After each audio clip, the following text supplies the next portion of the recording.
बिस्मिल्लाहिर्रहमानिर्रहीम। अस्सलाम वालेकुम। जहाँ आ रहा चुप ही कर जा मेरी बच्ची, मुझे तो होल उठ रहे हैं तेरा रोना देख के।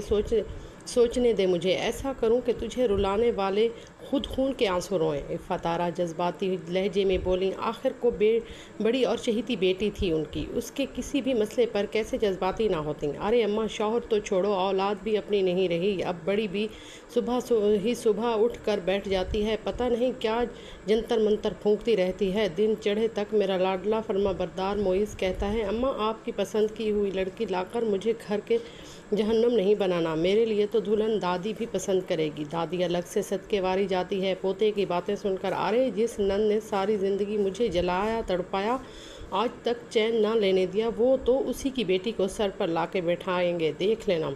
वो सो कर बोली।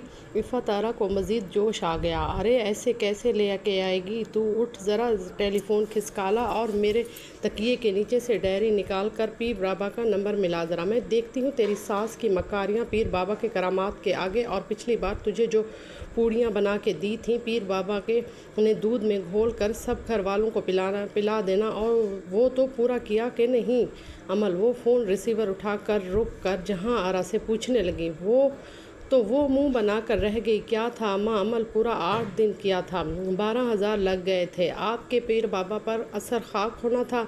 उल्टा एक दिन मोइज़ के अब्बा को शक पड़ गया, जिसमें दूध में पुड़िया डाल रही थी तो वो किचन में आ गए। शुक्र है ज़्यादा कर दिदा नहीं, वरना तो आपको पता है उनकी आदत का, एक बार जिस बात के पीछे पड़ जाए तो बाल की खाल उतार के डालते हैं। वो खासी नाराज़गी से गोया हुई।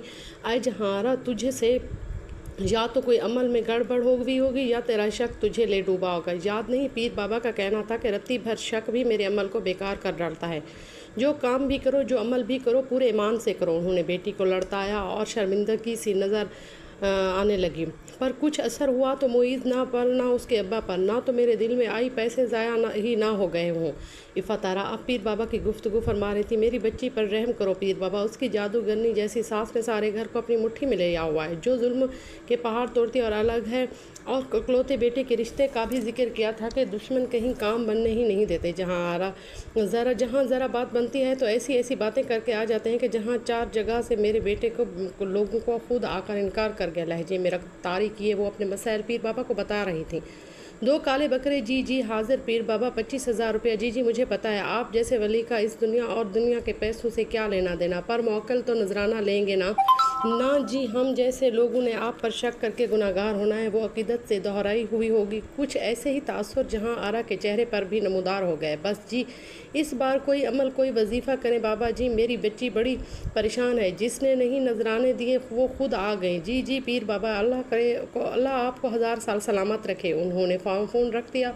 कहा, बस तो देख जहाँ आ रहा, अब की बार का अमल तेरी सास तेरे पैरों में ना आके गिरे तो फिर कहना। बकरे तो मैं खुद लेके आऊँगी और 25,000 का बंदोबस्त इन दोनों में तुझे करना पड़ेगा। इफ़ातारा पाबंद उनके आगे घुसका कर उनके जायज़ा लेते हुए कहा, वही तो सोच रही हूँ अम्मा, पिछली दफ़ा तो 12,000 की कमेटी निकल आई थी, इसे उसी को दे दी थी। अब पैसे कहाँ से लाऊंगी? मोइज़ के बाबा तो मुझे कभी भी पैसे नहीं देंगे, वो इन बातों को मानेंगे भी नहीं। फ़रत कब आएगी कॉलेज से, उससे उधार पकड़ लेती हूँ, अगली बीसी डालकर चुका दूंगी। जहाँ आरा को आखिर एक रात बहन की सूरत में समझाई दी कि ये टीपू कब तक आता है दफ्तर से पैसों की तरफ से मुतमईन होकर जहाँ आरा को भाभी का ख्याल आया। टीपू आजकल परेशान है, बता रहा था कि प्रमोशन होती होती रह गई है मेरे बच्चे की, इससे कई साल जूनियर जो भी नया आया था उसको तरक्की दे के बॉस ने बंदिश करा रखी है। किसी दुश्मन ने बंदिश करा रखी। फ़रत तो अच्छी भली सूरत की मेरी बच्ची, हज़ारों में तनख्वाह है, सरकारी नौकरी पर रुख्सती करने की सुस्ती से काम ले रहे हैं। ससुराल वालों पर मैं भी देख लूँगी कि एक एक करके। अम्मा भर भर के दिल की भड़ास निकाल रही थी। जहाँ आरा ताईद अंदाज में सिर हिलाने लगी। सईदा नमाज के बाद कुरान पाक की तिलावत करके अपने कमरे से बाहर आई तो फजर का टाइम निकलता देखकर उल्टे पाँव वापस समन को बिस्तर की तरफ गई।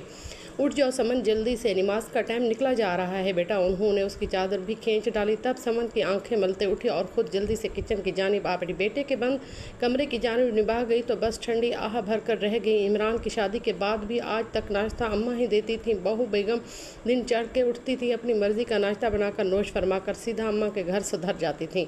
वो वापसी पर इमरान की वापसी से महज आधा घंटा पहले होती थी। घर शादी के 3 साल बाद भी आज तक उसके यही दस्तूर था। खुद 1-2 बार दबे लफ्ज़ों में बहू से बात की तो गोया एक क़यामत सग़ीर को आवाज़ दे दी गई।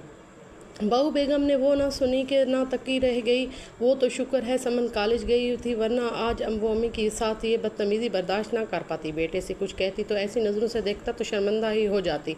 इमरान अपने किसी दोस्त की बहन से शादी करना चाहता था, पर सदा की हमदर्दी पर साजिदा बेगम अपनी जेठानी इफ़त आरा को बोझ कम करने के लिए सिर्फ इफ़त आरा को ब्याह कर ले आए।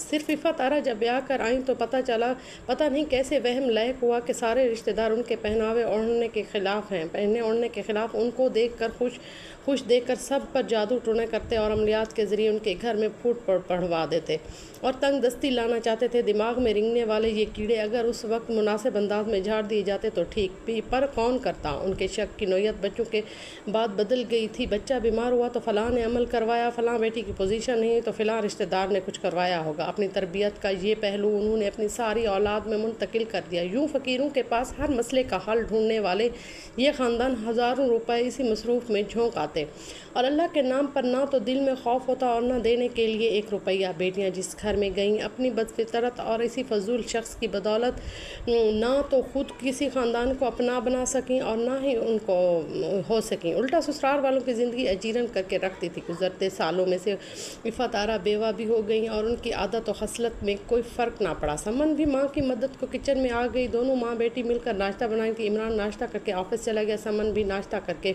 चाय पी रही थी कि आजकल पेपर्स के बाद फारिग थी तो इसलिए इत्मीनान से बैठी थी, वरना उस वक्त वो इमरान के साथ चली जाया करती थी। साजिदा भी बैठी थी, बेटी के साथ अपनी चाय लेकर आ बैठी। जाली पर बड़ा दरवाज़ा खोल दिया। भारी भरकम जिसामत की इफ़त आरा दाखिल होकर साजिदा बेगम का दिल हिला गई और उनके इमरजेंसी दूर अक्सर करते हुए ख़ासे फसाद के लिए होते हैं तो उन्होंने घबराहट के मारे आज भी चाय वापस टेबल पर रख दिया और उसके इस्तकबाल के लिए खड़ी होगी। ताहम समन की तरफ से एक ऐसा कोई मुजाहरा नहीं हुआ।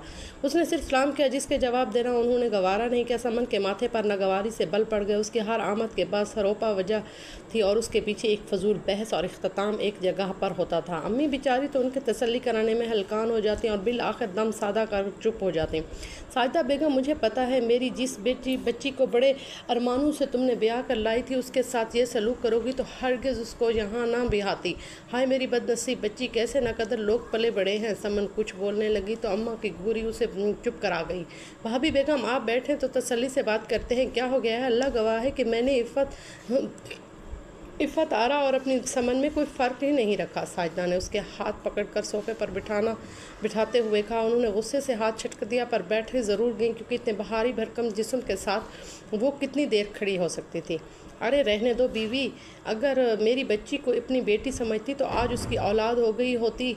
वजह सुनकर साजिदा का मुंह खुला का खुला रह गया, जबकि समन के तेवरी के बल मज़ीद गहरे होने लगे। चेहरे के ज़वाये भी बिगड़ गए। ताहम वो खामोश रहीं। भाभी, ये तो अल्लाह के काम हैं और जब किसी को चाहे नवाज दे। अली शादी को थोड़ी ही अरसा हुआ है, मुझे भी अल्लाह ताला ने इंशाल्लाह औलाद देगी। भला ज़्यादा कैसे खुशी होगी, मुझे नहीं होगी तो मेरे इकलौते बेटे की नस्ल आगे बढ़ेगी। साजिदा ने रसान से उसके समझाने की कोशिश की।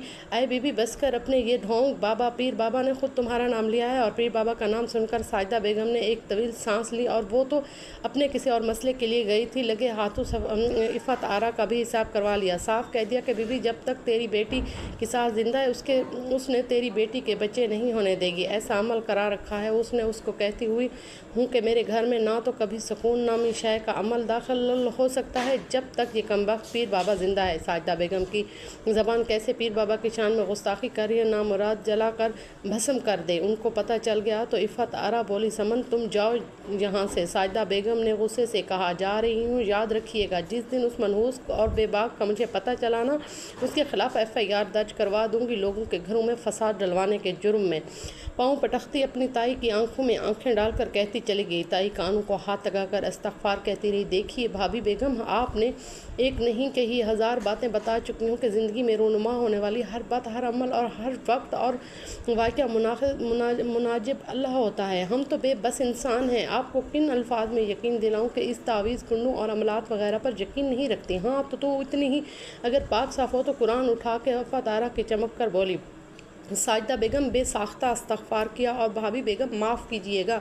कुरान पाक जैसी मुक़द्दस किताब अल्लाह ताला ने हिदायत के लिए उतारी है, ना कि हम जैसे गुनाहगार बंदों के झूठ और सच जानने को। अरे अम्मा, आप इतनी देर में इफ़त भी आंखें मलती हुई साजिदा को बहुत कोफ्ती हुई। कम अज़ कम उस वक्त वो बहू बेगम की मौजूदगी ना चाहती थी। पता था कि उन दोनों को इकट्ठा संभालना दुश्वार होगा। और वो हुआ भी यही कि इफ़त आरा ने अपनी बेटी से अपनी आमद की वजह बताई तो उसने सर पर हाथ मार मार कर रोना पीटना शुरू कर दिया। साजिदा बेगम से चुप कराने की कोशिश कर रही थी, फिर खुद ही हाथ में सर थाम कर बैठ गई। उसने समझ में नहीं आ रहा था कि अब इन जहल औरतों को कैसे चुप करवाएं। ये सब सुनकर समन एक बार फिर कमरे से आई और वहाँ सूरत हाल पर खून खोल गया और वो दोनों माँ बेटी अम्मी को देख कर तेज़ तेज़ कुछ बोल रही थी। अम्मी आंसू पर भरी आंखों से बोलने की कोशिश कर रही थी, बेबसी से चुप हो जाती।